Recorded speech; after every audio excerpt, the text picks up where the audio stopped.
Kathy, welcome to Fractional Frontier. Thank you for taking the time today. I'm happy to be here.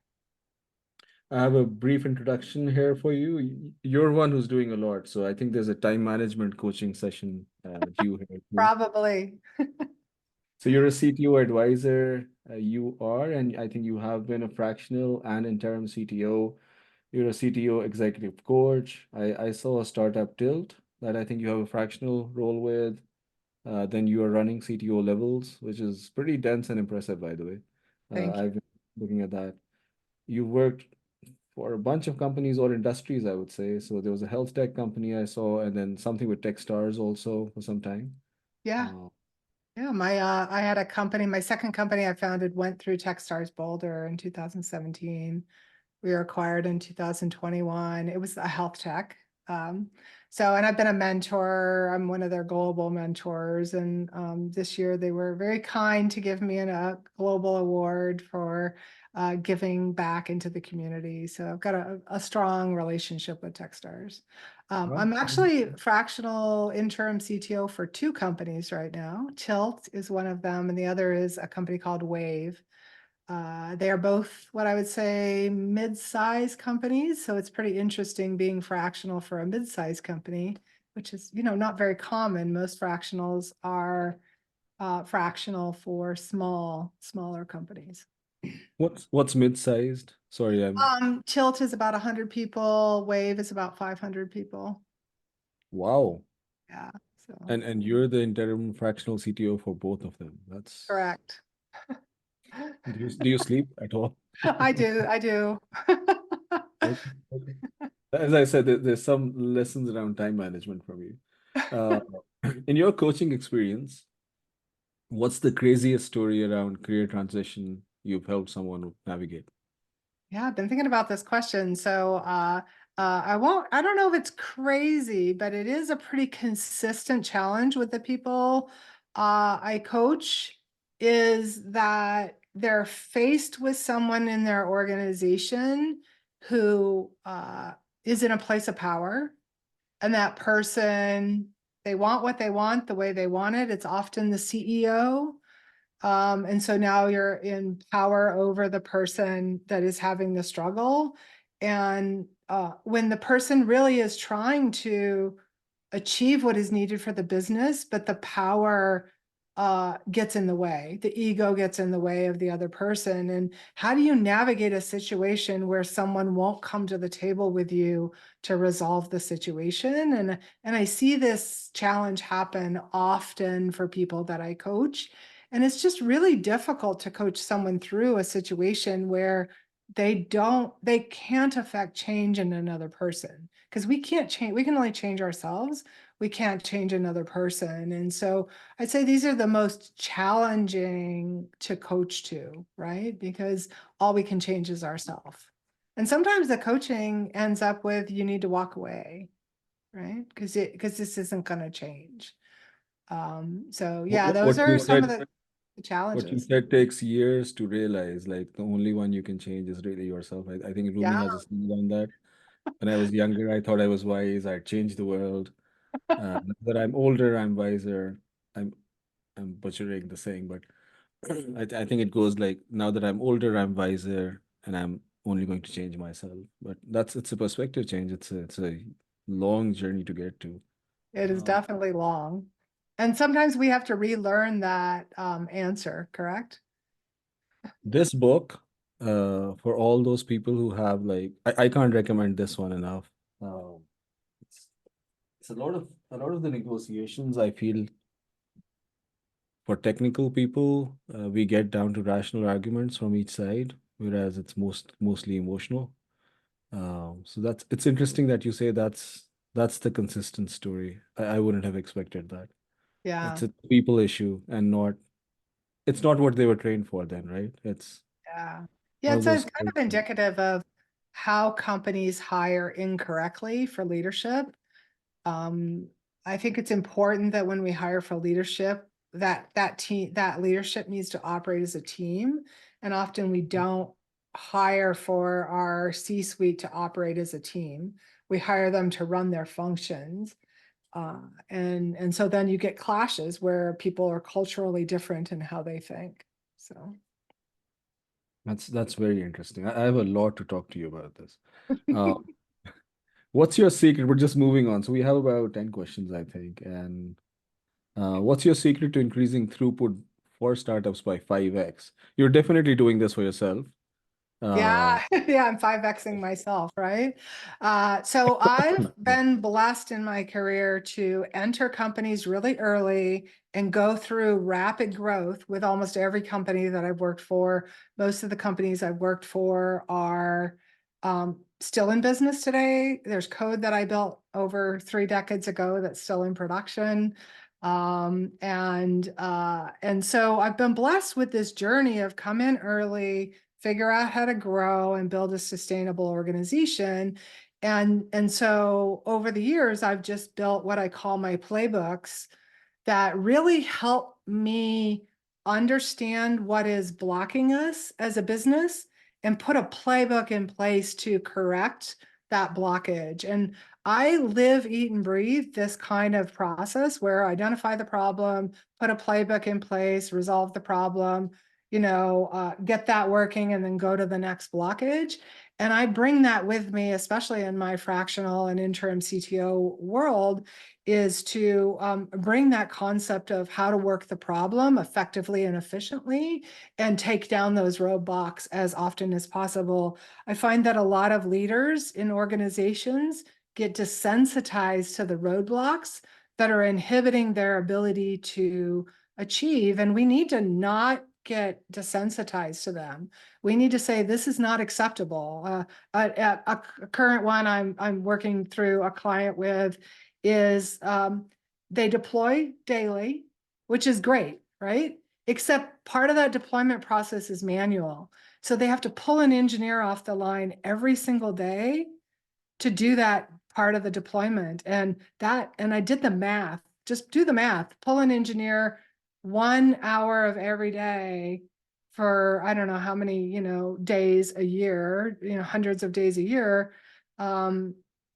It's very costly, and think of all the features that are not getting implemented because of that 1 hour a day that you're pulling that engineer off the line. And so that's a good example of a playbook. Do the math, figure it out, and then say, how do we fix that problem so that we no longer have to pay this debt, this manual debt within the organization? And so I'm constantly just seeking out these situations, and it's surprising how you can 5X a dysfunctional company in just a couple months. I have clients that have 100X'd their capacity because they were so dysfunctional in so many ways. So, it's just how do you work that problem and continually work that problem to pay down these debts, or what we call drag on the system. You're a true systems thinker. I'm a systems thinker, right? I I'm see that. definitely a systems thinker. So you mentioned in our community that you're currently in the process of writing a book about how startups ineffectively hire CTOs and the high turnover rate of CTOs for Series A. Why do you think startups do this? Why do they hire someone who's not really a CTO, call them a CTO, rather than understand that, they need to hire perhaps a fractional CTO, someone Yeah, who's had. so I think a lot of it has to do with just how the investment process works. Investors want to know that you have a C-suite person that's in charge of each of what we call the flows of the business. So think about the flows of the business being, sales and marketing, the customer flow, and then the product flow being product and engineering. And investors want to invest in companies that have people owning those flows.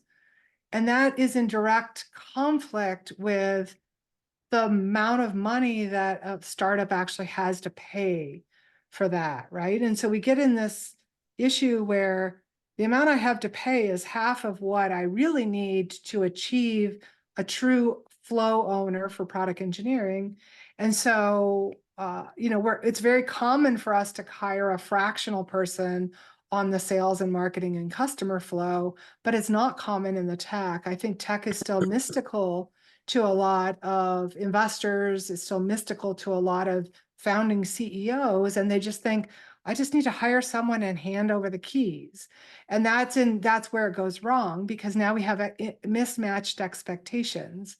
If you hire a senior engineer for your startup and you call them a CTO, just by calling them a CTO doesn't mean they understand what a CTO is.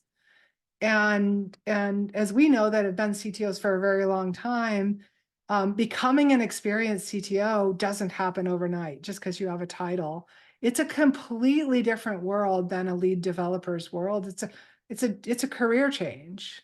Technology leadership is a career change from a lead developer. And I think, I talk to a lot of my clients about this when I work within the organization. I think we need to be more honest with ourselves about what we're looking for, what skills we need to fill, and be comfortable that we can fill them, let's say, with a lead developer and a fractional experienced CTO that can help your lead developer level up, right? That's a much more authentic, transparent decision rather than pretending your lead developer is magically gonna, become CTO. And I think that's why so many of these get fired, because all of a sudden the business grows to, a 10-person company or a 20-person company by Series A. And all of a sudden it is a true CTO level role and you've never built those skills. And I think there's a bit of like ego with engineers, thinking we understand that role and not being willing to be coached. And, part of the solution is putting in place the proper coaching process so that those lead developers can grow into, our next generation of CTOs. That makes a lot of sense. By the way, as a fractional CTO, how much of then this is just a fun question. It's off the the questions I have here. How much of it is people management, or I just read this title by someone, I loved it, and I think she had said that she was a CEO. She's like, half my time I'm responsible for therapy, and the other half I'm responsible for deciding who does what, or systems thinking, right? So, Yeah. uh, how much of it is really that ego playing in of various key players and just getting them to talk to each other? Yeah. So I know we're going to talk about CTO levels in a minute, but like that's that ability to facilitate and collaborate is a key differentiator between for those CTOs that are in a scale up situation, right? By the time you get to, a 30, 40 person company, your job is to facilitate across your what's called your first team. So Patrick Lencioni talks about first teams, right? Your first team as a CTO is the C-suite, the leaders across all the functions, and having that team be a highly effective team requires skills like facilitation, collaboration, working in the gray area of decision making, like how do we make decisions? How do we clearly communicate decisions? I see failure all the time in companies as they grow, where the CTO just doesn't understand that communicating upwards and outwards and facilitating is a key part of your job, and you've never built that skill, right? Communicating downwards to your team, completely different than communicating outwards to the head of sales, right? It's a Yeah, different skill to build. it is these soft skills. I think we as humans could use much more time practicing and learning about them. Yeah, and You leadership is all soft skill, or I don't like the term soft skills, but like those you need a EQ, better name for it. yeah, EQ You skills. human connection skills. You also mentioned that something, so around investors, the trend seems to be changing. You said, investors don't get that these startups have X amount of money, but I think that the model would work if they got frac CTOs at least as coaches for the engineering leads they've gotten. In our chat, you mentioned that investors seem receptive to funding companies with fractional CTOs as long as the model is well explained. And Yeah. if I recall, I'll let you explain the model actually. Yeah, I Uh, think they are receptive. They've seen the model work sufficient times now, and there's also more experienced fractional CTOs talking about what it means to be effective at that level. I think it's just, we need to socialize it more and we need to explain it more. Maybe me writing a book will help demystify. Maybe all those VCs will buy my book, right? Where I write about how to hire effectively. And of course, the philosophy here is hire a lead developer and a fractional CTO. And I think we just need to socialize and educate more. So, and we What just need out of more curiosity, examples. what are the top three factors that come to mind when investors should be considering this model? Obviously, money, right? The money has to be sustainable within the organization. Uh, and then I think the next factor really is that the investors are going to get what they need, the C-suite gets what they need, and the technology gets what they need. And so telling the story about how this structure helps everyone get what they need to build a high-functioning organization. And then again, we just need lots of examples of it happening. I know many of us that come in that are experienced fractionals, we accelerate our organizations and we just need to tell that story more. And I think we need more CEOs to tell the story, right? I Of think I the did this and community it could worked. help with this actually. Yeah, So we could put together a lot of stories. yeah, yeah. Sorry, Like if just taking a note of that. CEOs telling other CEOs, hey, this model really worked for me is going to be huge. So. Okay, cool, cool. Shifting gears to CTO levels. I was blown away when I saw this, by the way. A lot of thought, a lot of work has gone into that. I appreciate you doing that. So, um, so CTO levels is a framework that helps organizations bridge the gap between where they are and where they need to be from a technological standpoint. Um, for everyone, consuming this, watching this, could you take a minute to explain what CTO levels framework is in a little more detail and how it actually works, how people can leverage it? Yeah, so CTO level started with Etienne de Bruin, who's also the founder of Seven CTOs, which is a CTO community. He just started capturing all the things he was telling CTOs when he coached and mentored them, and started to capture them into a framework that basically articulates like what a early stage CTO does, all the way up through what a growth CTO does versus an enterprise CTO, and started to map out the most important skills the CTO needed to master at every level, because he was in all these conversations. And so Etienne's a good friend of mine. We would have long conversations and decided to partner together to publish CTO levels. So it is a framework. It's 100% published. It's out there. Anyone can leverage it. Would love feedback, and it's constantly evolving, but it basically does describe from when you come in at that early stage startup, what we call a level 0 company, where you are the technology team yourself, just you, all the way up to, hiring 2, 10, 20, 40, 100, 200 people on your team, and even higher. I think we go all the way up to level 10, which is 400. Um, who you need to be as a CTO at each of those levels. Obviously, we own all of those blocks, but which ones are most important for us to master at each level of our organization? And as we know, as CTOs who have led at all those levels, like I've led from early stage startup myself, where I founded, I've had teams over 450, right? So I know that the role is completely different at each of those levels. Like you would not even understand what I was doing with a team of 450 versus a team of 10.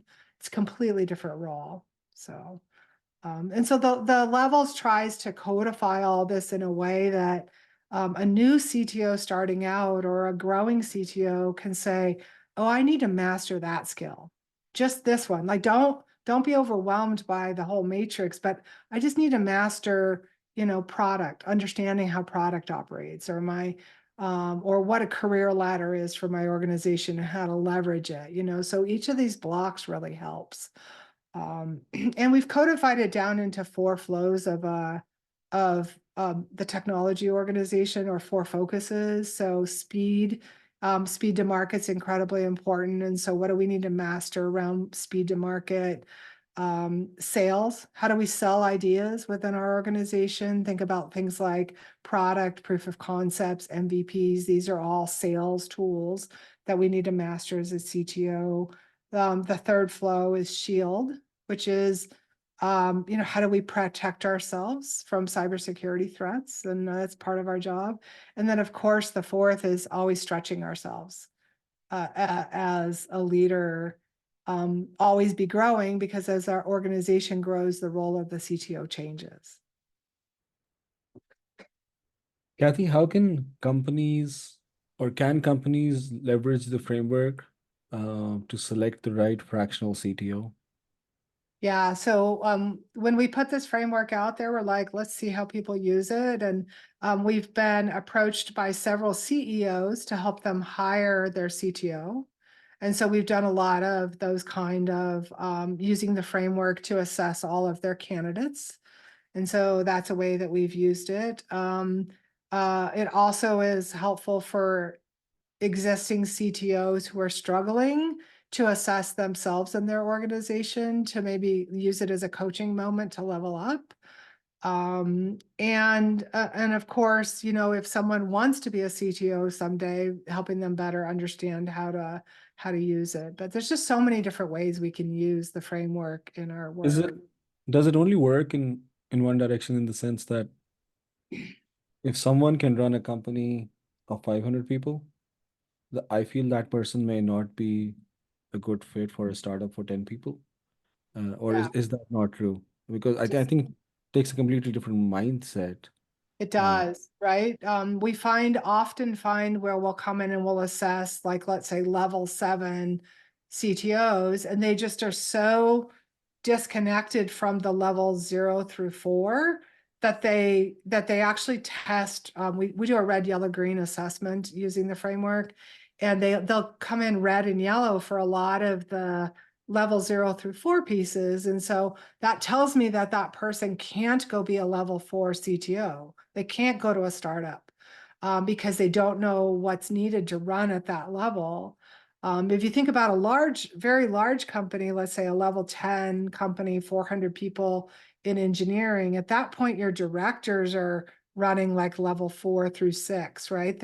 And the CTO is running the level, 8 through 10 skills. And so they've now delegated so much down into their leadership that they couldn't actually go back and do that work themselves anymore. And so it's important for us to say, okay, I'm good for these sets of levels, but I either don't want to either step back into this area, or if I did, here's what I'd need to learn. And so the framework really helps us there. We do see a lot of level 10 people who've worked for level 10 companies struggling, and then coming back to level 7 companies so that they can grow their skills again and do it better the next time. So, but so the framework can be used in a lot of different ways there. I use it a lot in my coaching, when I coach CTOs who are, let's say, struggling at their level. How do they level themselves up? this is very interesting. So I'm so grateful this already exists and is out there, because I think a lot of fractionals can use this to sort of uh, identify their own growth paths too, right? They don't need to be working with a company to know where what skill needs to be worked on. What are some of the unique challenges faced by fractional CTOs in their careers? Yeah, Are a you lot of coaching some of them? Or I could talk about that one forever. I think fractional CTOs, there's a lot of great CTOs that come on the market and they say, I'm done with full time, I'm going to be fractional. And they don't realize they're committing to be a business. You're not just a consultant that someone is going to place somewhere in an organization. You now have an entire sales and marketing flow. You have an entire financial flow, accounting, bookkeeping, all these other aspects of what it means to be a business. You are a business of one. And if you've never built like strong sales and marketing arm, you've never built an effective wide network from which you can cultivate leads, you'll never really be successful unless you embrace these other aspects of how to sell and market yourself, write proposals, negotiate contracts, do your bookkeeping. All of these are skills that you now are taking on when you become a quote fractional CTO. And this is the biggest failure point I see from people trying to enter the market. I coach a lot of people in this area, and you know, I think it's going to be difficult for anyone who says I want to be a fractional CTO and has never done, has no network. Like if you don't have a network, I'd say the vast majority of fractional people get their business through trusted networks. It's a completely private marketplace, right? You don't see fractional CTO jobs listed very often, right? And yet there are thousands and thousands of them. For example, every time a CEO fires their CTO, there's an opportunity for a fractional interim CTO, but how would you know that confidentially someone is going to get fired? Like, how do you be the person that's recommended in that moment that that CEO needs to plug a hole, right? And so that network and being able to sales and market and write proposals is incredibly important and articulate your value. So big challenges these people face when they try to become a fractional CTO and think, I'm just going to get jobs because I'm good at CTOing. And that too at a different level, right? May not be there anyway. Yeah. And you had some very interesting thoughts on how they should differentiate themselves and price for their time. Could you share some of that too, please? Yeah, so I think it's really important as a consultant in general when you come out into the market and try to be an independent consultant, which fractional CTOs essentially are, is there's a few failure points I see around differentiation. The first is um, I will do all these tasks for you because those are CTO tasks, right? CEOs don't buy task people. CEOs buy people who can drive outcomes, right? So we need to differentiate ourselves. When we interview for a full-time job, we show that we can do all the tasks, but when we're hired as a consultant, we actually need to differentiate ourselves based on outcomes. I can drive, like I say, I can drive 5x improvement in your operations. That's my outcome that I bring to you if you're going to hire me. And I also think it's important when we differentiate ourselves that the more you niche yourself into solving a specific problem, the more the CEO who's going to hire you can identify with you. I solve X for early stage startups. I solve Y. For me, I target those scale ups. And so for me, it's like my niche is effective product engineering operations that can 5x your business.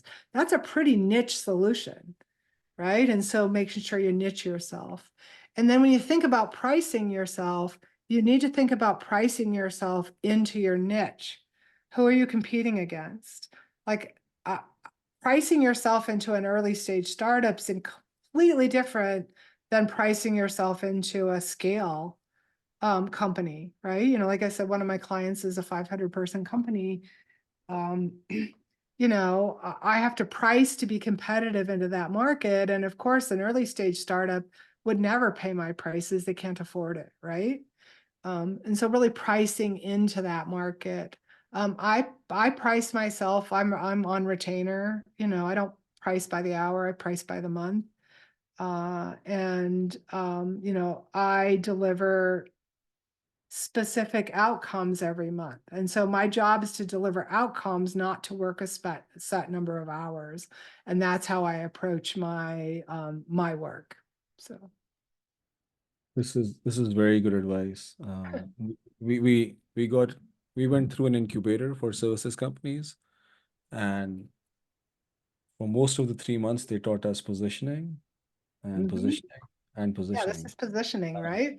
but yeah, it's exactly positioning, right? And getting into that niche and um, from changing gears a bit more, but from a change management perspective, what are some of the considerations for frac CTOs when integrating into a new organization, especially one with a different culture or structure than they're used to? Um, Yeah, I think it's, I think a lot about think about the 30, 60, 90 day plan. I think it's important for a fractional CTO to meet the company where they're at when they join. Like, where are you? What are your challenges? What are your current successes and failures? And to really learn and absorb where the organization is at, and not jump into solutioning, right? It's important to learn and understand and listen. what's your playbook there? How long do they spend time listening to them? Is it number of Yeah, days? We're talking to each individual. I like the 30, 60, 90. So 30 is listening. The first 30 days is listening. The second 30 days is socializing plans and working plans with the other Sorry, that's what the organization. 30, 60, 90 meant. Yeah, and then the third 30 days is really putting those actions into place, right? You should be normalizing into the organization by 90 days. There's entire books around this, right? And that's what happens when you go into a full-time organization. But let's say the fractional may need to move faster. So maybe it's 2 weeks, 2 weeks, 2 weeks, right? But just never skip that listening phase and never skip the socialization of change phase.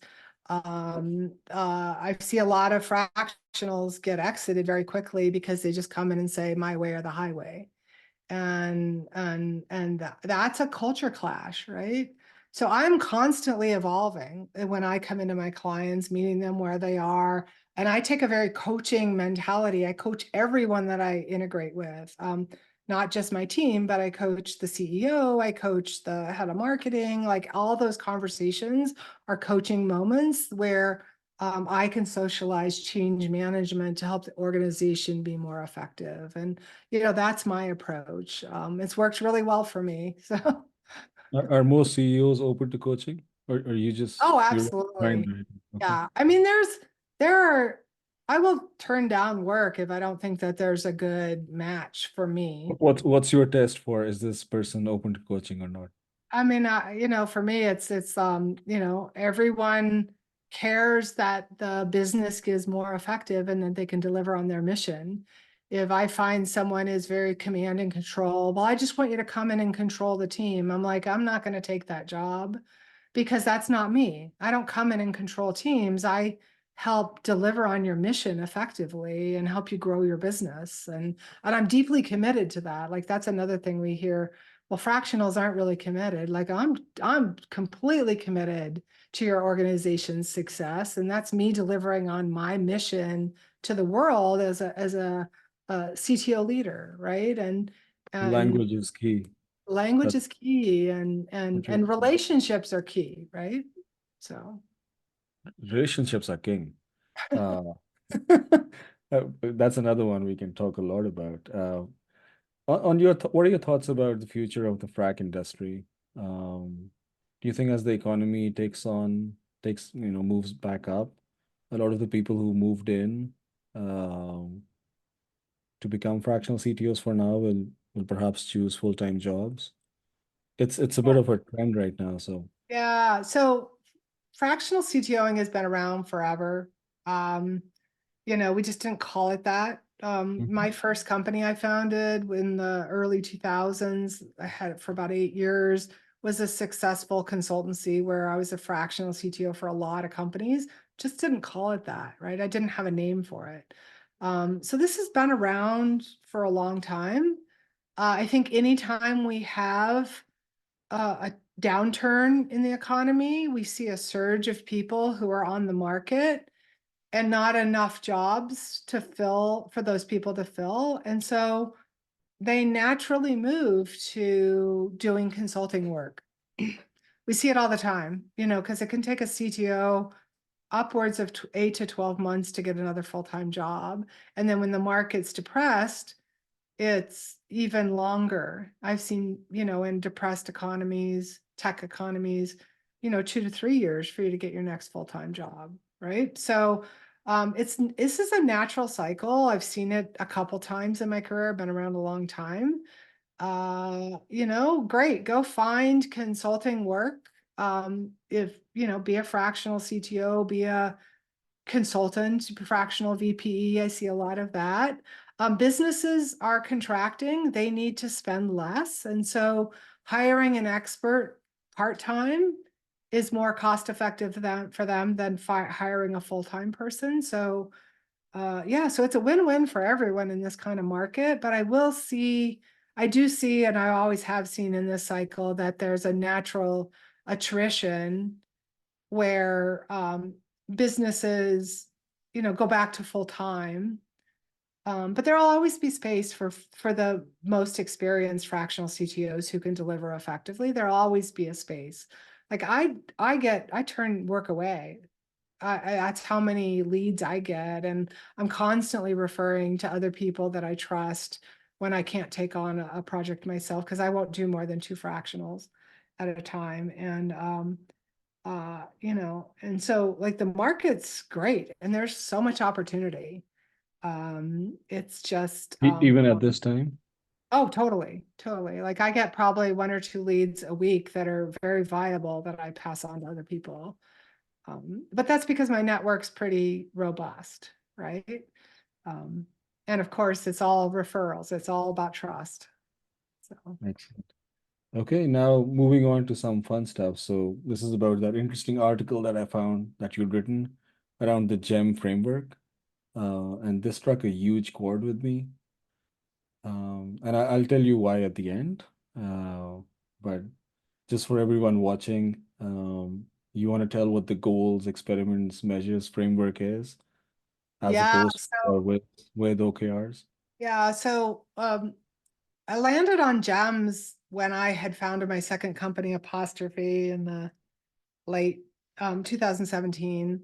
Um, People were just struggling with the OKR framework. I had seen this so often where people are like, okay, I create this OKR, but then how do I cascade it down? And before they know it, all of a sudden they've cascaded down and their teams have restructured the goals in such a way that it was no longer connected up to the company OKRs. And I just realized as I was founding my own company and struggling with how to bring goals and metrics focused, outcomes focused to my team, that the OKR framework is fundamentally broken.